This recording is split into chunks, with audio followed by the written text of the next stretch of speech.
Hello dear student, आप सभी के चैनल में आपका स्वागत है। हम पिछले वीडियो में जिनके लैंग्वेज फर्स्ट इंग्लिश हैं रीट में, उनके पहला मॉडल पेपर अपन कंप्लीट कर चुके हैं। इसी क्रम में आज का पेपर दूसरा मॉडल पेपर में लेकर आया हूं।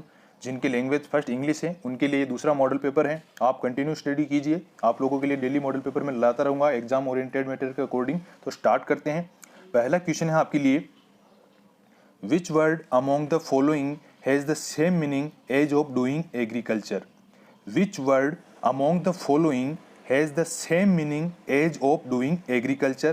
आपके ऑप्शन है प्रिजर्व, एक्सटेंशन, कंजर्व, कल्टीवेट। तो कौन सा ऑप्शन इसमें राइट होगा? डूइंग एग्रीकल्चर के समान कौन सा वर्ड है इसमें? तो आपका आंसर क्या होना चाहिए? आपका आंसर होगा डी, कल्टीवेट। कल्टीवेट शब्द का अर्थ क्या होता है? खेती करना, और कल्टीवेट शब्द डूइंग एग्रीकल्चर के लिए राइट बैठता है, तो डी ऑप्शन इसमें राइट हो जाएगा, कल्टीवेट। अगला क्वेश्चन है आपके लिए, which is the antonym of destroy. Which is the antonym of destroy? Sustainable, generation, extension या फिर कंजर्व? बताएंगे which is the antonym of destroy. Destroy शब्द का अर्थ क्या होता है? नष्ट करना, और इसका अपोजिट क्या होगा? कंजर्व। डी ऑप्शन इसमें राइट हो जाएगा। कंजर्व शब्द का अर्थ होता है संरक्षित करना। अगला क्वेश्चन आता है आपके लिए, which among the following means, which among the following means that lasts for the coming generation, that lasts for the coming generation, sustainable, generation, extension, conserve। कौन सा ऑप्शन इसमें राइट होगा जो आने वाली पीढ़ियों तक चलता है? Which among the following means that last for the coming generation. तो इसमें कौन सा ऑप्शन राइट हो जाएगा आपके? Sustainable. The last for the coming generation का अर्थ है जो आने वाली पीढ़ियों तक चलता है, और इस अर्थ में सस्टेनेबल शब्द उपयुक्त है आपका, तो ये ऑप्शन इसमें राइट हो जाएगा। अगला क्वेश्चन आता है आपके लिए, which is the verb of cultivation. Which is the verb form of cultivation? बताएंगे इसकी वर्ब फॉर्म क्या होगी कल्टीवेशन की? कल्टीवेटिंग, कल्टीवेटेड, कल्टीवेचर या फिर नॉन ऑफ दिस। तो कौन सा ऑप्शन इसमें राइट होगा आपके लिए? आपका राइट आंसर होगा कल्टीवेटेड। बी ऑप्शन इसमें राइट हो जाएगा। अगला क्वेश्चन आता है आपके लिए, choose the word which is correctly spelled. Choose the word which is correctly spelled. Preservation, sustain, fulfils, extent. बताएंगे कौन सा ऑप्शन इसमें राइट हो जाएगा? कौन सी स्पेलिंग सही है इसमें? इसमें पहली ऑप्शन राइट हो जाएगा, प्रिजर्वेशन। ए ऑप्शन इसमें राइट हो जाएगा। अगला क्वेश्चन है आपके लिए, use appropriate verb in the following blank. Use appropriate verb in the following blank. If you blank, you can, you blank. बताएंगे कौन सा ऑप्शन इसमें राइट होगा? बिलीव या can, believed, can, will believe, can, believed या could. बताएंगे कौन सा ऑप्शन इसमें राइट आंसर होगा? If you believe, you can, you can. पहला ऑप्शन इसमें राइट हो जाएगा, believe, if you believe, you can, फिर बाद में यहाँ पे भी क्या आ जाएगा? You can. अगला क्वेश्चन आपके लिए आता है, read scriptures which will cast away your negative thoughts, identify the underline word.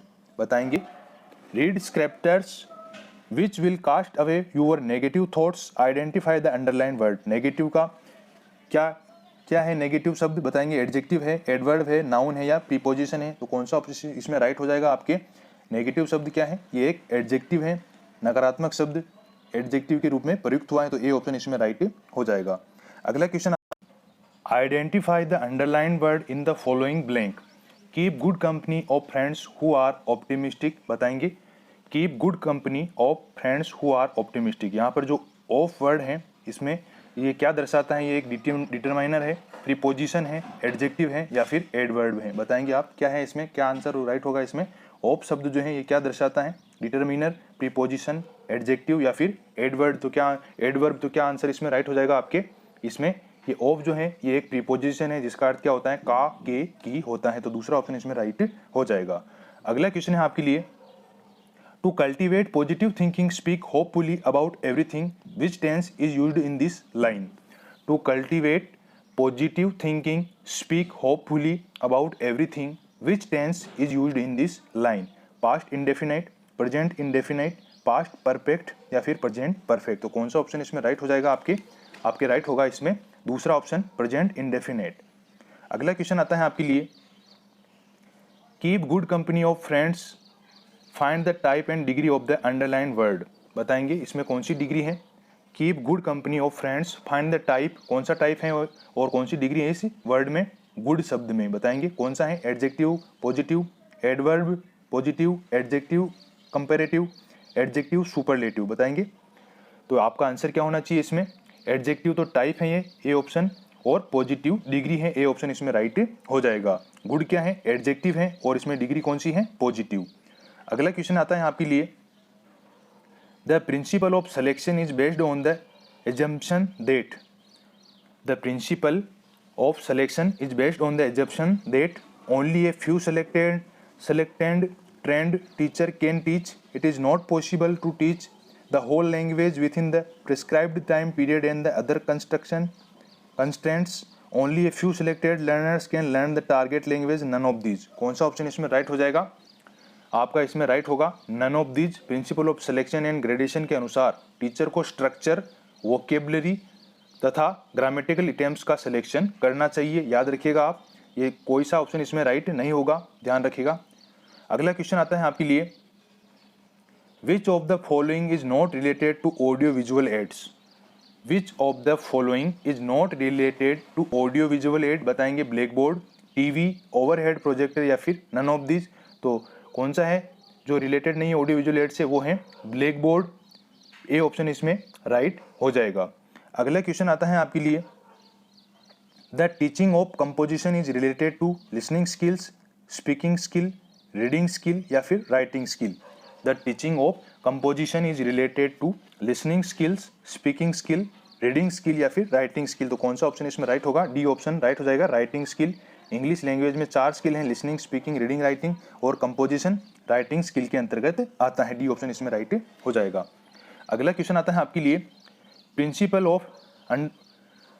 Of emphasis on model reading by the teacher. यहाँ पर क्या आएगा बताएंगे, principle of emphasis on model reading by the teacher, कौन सा ऑप्शन इसमें right होना चाहिए, सिलेक्शन, टेस्टिंग, ग्रेडेशन या प्रेजेंटेशन। तो principle of presentation, emphasis on model reading by the teacher, चौथा ऑप्शन इसमें राइट हो जाएगा। अगला क्वेश्चन आता है आपके लिए, language skills can B learned better if they are taught in an integrated manner with the help of challenging drills through written test and practice. If taught in isolation, बताएंगे कौन सा ऑप्शन इसमें right होगा, language skills can be learned better if they are taught in an integrated manner, बताएंगे पहला option इसमें right हो जाएगा, if they are taught in an integrated manner। अगला क्वेश्चन आता है आपके लिए, there are types of principle of gradation, principle of gradation के कितने टाइप्स हैं बताएंगे, 2, 3, 4, 5। कौन सा ऑप्शन इसमें राइट होगा आपके, there are 2 types of principle of gradation. Principle of gradation के टाइप्स प्रिंसिपल ऑफ ग्रुपिंग और प्रिंसिपल ऑफ सीक्वेंसिंग होते हैं, 2 टाइप्स होते हैं, आप याद रखिएगा। अगला क्वेश्चन आता है आपके लिए, what is the correct transcription beauty, beauty का करेक्ट ट्रांसक्रिप्शन क्या होगा बताएंगे आप, कौन सा होना चाहिए इसमें राइट आंसर आपका, बताएंगे ब्यूटी का ट्रांसक्रिप्शन क्या होना चाहिए, ये आपका ब्यूटी का ट्रांसक्रिप्शन है, डी ऑप्शन इसमें राइट हो जाएगा। अगला क्वेश्चन आता है आपके लिए, according to Herbert grammar should be taught by inductive method, deductive method, A और बी दोनों या फिर नन। Herbert according to Herbert grammar should be taught by A and B both, C option इसमें राइट हो जाएगा। अगला क्वेश्चन आता है आपके लिए, one of the fundamental principle of second language teaching is, one of the fundamental principle of second language teaching is gradation, explanation, contention और relaxation. कौन सा ऑप्शन इसमें राइट होगा, तो one of the fundamental principle of second language teaching is gradation, A option इसमें right हो जाएगा। अगला क्वेश्चन आता है आपके लिए, what is the means of communication, संप्रेषण का मतलब क्या है, what is the means of communication, reading of sentence, writing of essay, expression of meaning, using functions and motions, notions, बताएंगे कौन सा ऑप्शन इसमें राइट होगा, what is the means of communication, इसका आंसर क्या होगा, expression of meaning, C option इसमें right हो जाएगा। अगला क्वेश्चन है, who gave the concept of CCE in education, who gave the concept of CCE in education, बताएंगे ब्लूम, डिवाइस, सिरवेन या फिर बिलोज। Who gave the concept of CCE in education, important question है। फॉर्मेटिव और समेटिव इवोल्यूशन का कॉन्सेप्ट 1967 में माइकल सेरिवन द्वारा दिया गया था, सी ऑप्शन इसमें राइट हो जाएगा। अगला क्वेश्चन आता है आपके लिए, frictions are used in vowels, consonants, semi vowels and B both. बताएंगे frictions are used in vowels, consonants, semi vowels and B both. तो कौन सा ऑप्शन इसमें राइट होगा? ए और बी दोनों इसमें राइट हो जाएगा। अगला क्वेश्चन आता है आपके लिए, who is the pivot of teaching learning process? Who is the pivot of teaching learning process? Teacher, subject matter या फिर बुक, स्टूडेंट या चाइल्ड या फिर सोसाइटी। तो कौन सा ऑप्शन इसमें राइट होना चाहिए? बिल्कुल इजी क्वेश्चन है। शिक्षण अधिगम प्रक्रिया का केंद्र बिंदु कौन होता है? छात्र होता है। सी ऑप्शन इसमें राइट हो जाएगा। अगला क्वेश्चन आता है आपके लिए, how many centring diphthongs are in RP English? How many centring diphthongs are in RP English? बताएंगे कौन सा ऑप्शन इसमें राइट होगा? सेंटरिंग डिफ्थोंग्स कौन कितने होते हैं? 5, 8, 3 या फिर 15? तो 3 होते हैं, आप याद रखिएगा। सी ऑप्शन इसमें राइट हो जाएगा। ई है जिसको अपन बोलते हैं ई है, ऊ है तथा ए है, ये तीनों सेंटरिंग डिफ्थोंग्स हैं। इसको अपन ऐसे लिखते हैं। अगला क्वेश्चन है आपके लिए, proficiency test include speaking, reading, writing या फिर स्पीकिंग और राइटिंग? तो कौन सा ऑप्शन इसमें राइट होगा? प्रोफिशिएंसी टेस्ट इंक्लूड बताएंगे speaking and writing. D option इसमें राइट हो जाएगा। प्रोफिशिएंसी जो होते हैं मूल्यांकन केवल विशिष्ट सामग्री तक ही सीमित नहीं होता है, बल्कि इसमें लैंग्वेज के नेटिव स्पीकर द्वारा बोली और लिखी जाने वाली समस्त क्षेत्र जो है, समस्त एरिया इसमें शामिल होता है। डी ऑप्शन इसमें राइट हो जाएगा। Proficiency test include speaking and writing.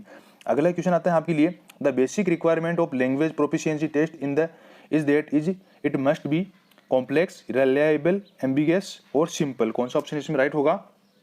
The basic requirement of a language proficiency test is that it must be reliable. B option इसमें राइट हो जाएगा आपके। अगला क्वेश्चन आता है आपके लिए, which of the following contains the words beginning with the same consonant sound? Which of the following contains the word beginning with the same consonant sound? Charm, choice, church, chemistry, cheap, keep, ship, chip? बताएंगे which of the following contains the word beginning with the same consonant sound? किसमें आ रहा है? बताएंगे charm, choice. A option इसमें right हो जाएगा। दोनों शब्द ये टी और कंसोनेंट साउंड से प्रारंभ होते हैं। अगला क्वेश्चन आता है आपके लिए, the basic language skills are? बिल्कुल इजी क्वेश्चन है। The basic language skills are क्या आएगा? LSRW, लिसनिंग, स्पीकिंग, रीडिंग और राइटिंग। अगला क्वेश्चन आता है आपके लिए, language learning is related to knowledge, skill, power, coping? कौन सा आना चाहिए इसमें? Language learning is related to knowledge, skills, power, coping? तो कौन सा आना चाहिए? बी ऑप्शन इसमें राइट होगा, स्किल्स। अगला क्वेश्चन आपके लिए आता है, आखिरी क्वेश्चन है आज के मॉडल पेपर का, structure and patterns are used as a teaching unit in? बताएंगे structures and patterns are used as a teaching unit in direct method, structural method, grammar and translation method या फिर project method? कौन सा option इसमें right होना चाहिए? B option इसमें right हो जाएगा, स्ट्रक्चरल मेथड। ये आपका मॉडल पेपर कंप्लीट हो चुका है। दूसरा मॉडल पेपर अगर आपको पसंद आई, मेहनत पसंद आ रही हो तो प्लीज़ लाइक ज़रूर कीजिए, और अगर चैनल पर नए हैं तो सब्सक्राइब जरूर कीजिएगा। आपके लाइक करने से थोड़ा मोटिवेशन मिलता है, तो मैं आपके लिए वीडियो लेकर आता हूँ अच्छे अच्छे, तो प्लीज़ लाइक जरूर कीजिएगा। मिलते हैं अगले वीडियो में। जय हिंद,